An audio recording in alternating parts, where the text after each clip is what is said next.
The last stand of Baal Sacundus. That is Baal Sacundus, a planet of endless red deserts, ancient ruins, and fortress cities that have stood for thousands of years. Once, people called this place home. Now, it's a graveyard. The sky above the planet is almost completely black. Dust moves across the surface, blowing through the remains of civilizations long forgotten. Across the wastes, warning sirens begin to sound.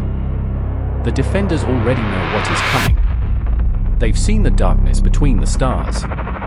They know this enemy isn't coming to conquer Baal.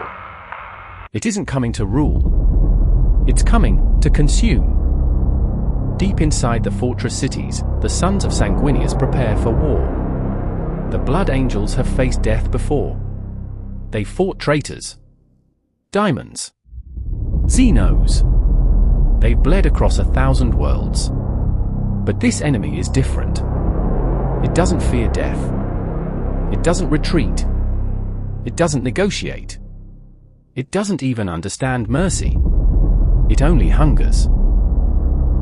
Bolters are loaded. Armor is sealed.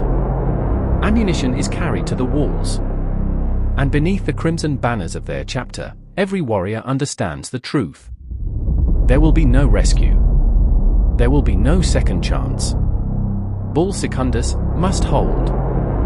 Then, the sky changes. The stars begin to disappear. Not because the night has become darker, but because something enormous has come between Baal and the heavens. The Tyrannid fleet has arrived. And from the darkness comes an army without number. Bioships. Monstrous flying creatures. Swarms of warriors.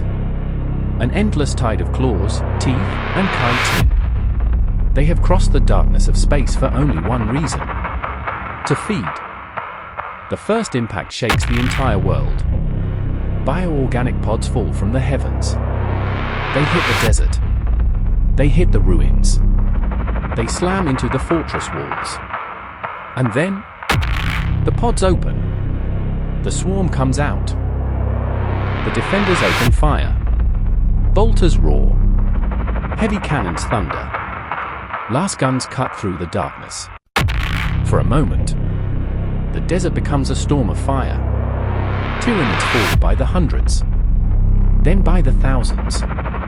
But it doesn't matter, because behind them, there are always more. These walls were built to withstand armies, but they were never built for this. Stone breaks. Metal twists. Towers collapse into the streets. Thousands of defenders disappear beneath the rubble. And then, the breach opens. The Tyranids pour through. The black armor appears. The Death Company. Warriors who have surrendered themselves to the darkness inside. They know what is coming for them. They know they are already dead. So they fight like men who have nothing left to lose. They charge straight into the swarm.